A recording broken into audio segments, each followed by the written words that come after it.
Hello दोस्तों, मैं doctor Dharmendra Kumar Sinha, visiting professor and psychologist.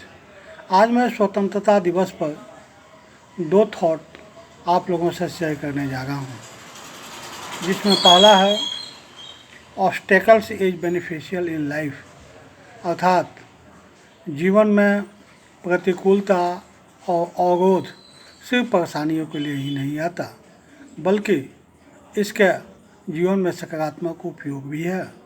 तथा मेरा दूसरा थॉट है डिजायर टू फ्रीडम, स्वतंत्रता की चाह। तो लीजिए मेरा थॉट आप लोगों के सामने। मित्रों, बाधाएं मनुष्य को सिर्फ कष्ट, तनाव या अवसाद देने के लिए आती है, यह अंतिम सत्य नहीं है। इसका दूसरा पहलू मानव जीवन में नवीनता एवं सकारात्मकता की आधारशिला भी सिद्ध हो सकता है। कभी कभी बाधाएं वर्तमान के कुचिंतित मार्ग को त्याग कर ऊर्जावान क्षेत्र की ओर बढ़ने का अवसर जुटाती है। एक अच्छाई बुराई की वजह बन सकती है, तो बुराई की एक राह अच्छाई की एक प्रेरक विधिका भी सिद्ध हो सकती है। वस्तुतः बाधाएं मनुष्य की सुप्त चेतना को झंकृत करने के लिए आती हैं। Overcoming the hurdles of life की मशहूर लेखिका बर्न डेटकर ने बाधाओं को उपलब्धियों का प्रेरक बिंदु कहा है।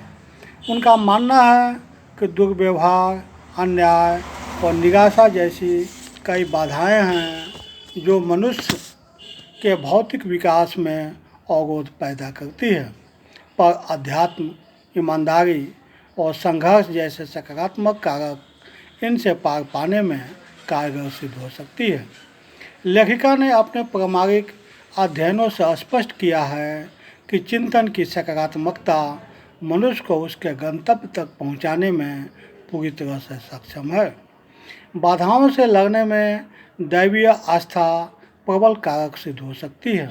जिन समस्याओं के समाधान में मनुष्य स्वयं को असमर्थ एवं अक्षम पाता है, उसे नियति मानकर संघर्ष को जारी रखना कर्तव्य पथ पर मजबूती से खुद को आगे बढ़ाने का प्रतीक है। मानव के संघर्ष एवं प्रयास कभी भले उसे पराजय की ओर जाने का संकेत करें, लेकिन नियति निर्देशित विधान सदैव उत्कृष्टता एवं जीव कल्याण का ही द्योतक होता है। जिस प्रकार खान से निकला स्वर्ण परिष्करण के बाद ही निकलता है, ठीक उसी प्रकार बाधाओं के पश्चात व्यक्तित्व में भी निखार तय है। मित्रों, मेरा दूसरा थॉट है स्वतंत्रता की चाह। मित्रों, मनुष्य के सर्वांगीण विकास के लिए उसका स्वतंत्र होना बेहद जरूरी है। स्वतंत्रता के बिना व्यक्ति अपनी बुद्धि, विवेक और चेतना से कार्य करने की क्षमता खो देता है। पराधीनता की बेड़ियाँ मानवीय जीवन को पशुतर कर देती है। मशहूर अमेरिकी अधिवक्ता और लेखक रॉबर्ट जी इंगरसोल ने आज से 150 साल पूर्व कहा था, आँखों के लिए जैसे प्रकाश, फेफड़ों के लिए वायु और हृदय के लिए प्यार है, उसी प्रकार मनुष्य की आत्मा के लिए स्वाधीनता है। स्वाधीन का अर्थ है स्वयं के अधीन। मनुष्य स्वयं के अधीन नहीं होगा तो समाज के लिए हिंसक एवं अराजक हो सकता है। स्वतंत्र यानी ऐसी स्वनिर्मित तंत्र जो हमारे पूर्वजों के विचार, अनुभूति, जीवित नियम और परंपरा के बुनियाद पर टिका होता है। स्वतंत्रता के संबंध में दो प्रकार के विचार देखने को मिलते हैं, निषेधात्मक और भवात्मक। निषेधात्मक का अर्थ है हर तरह के बंधनों का अभाव, लेकिन इसका तात्पर्य उस श्रृंखलता नहीं बल्कि मर्यादाओं के भीतर व्यक्तिगत स्वतंत्रता है। और भवात्मक आज़ादी का अर्थ है मनुष्य की उन्नति के लिए सुविधाओं और अवसरों की उपलब्धता। अमेरिकी राष्ट्रपति रूजवेल्ट कहते थे कि व्यक्ति के विचार, धर्म, अभाव और भय, इन चारों मामलों में मुक्ति मिलनी चाहिए। स्वतंत्रता की कल्पना बिना समाज के निराधार है। एक सभ्य समाज के नागरिक और सामाजिक प्राणी होने के नाते हमें कुछ सीमाओं का पालन आवश्यक है। स्वतंत्रता के नियमों और सीमाओं से समाज में समानता का भाव पैदा होता है। स्वतंत्रता की रक्षा के लिए सबसे जरूरी शर्त है आंतरिक चाह। यदि न हो तो स्वतंत्रता नहीं बची जा सकती।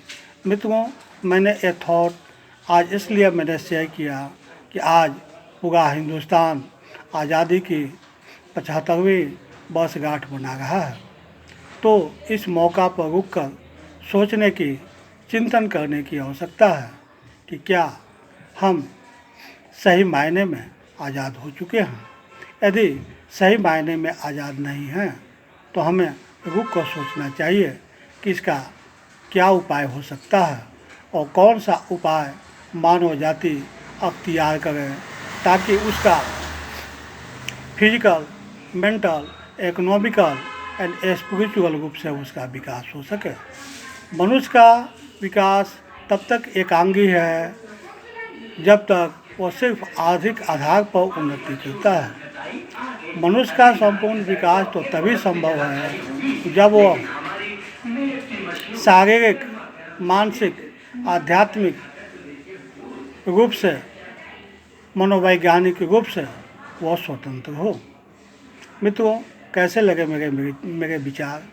यदि अच्छे लगे हों तो निश्चित रूप से मेरे YouTube के कमेंट बॉक्स में अपने विचार को सेंड करेंगे। साथ ही मेरे इस वीडियो को ज़्यादा से ज़्यादा लाइक, शेयर और सब्सक्राइब करें ताकि अन्य लोग भी इससे लाभ उठा सकें। अंत में आप मेरे वीडियो को देख रहे हैं, समय दिए इसके लिए so many thanks to you.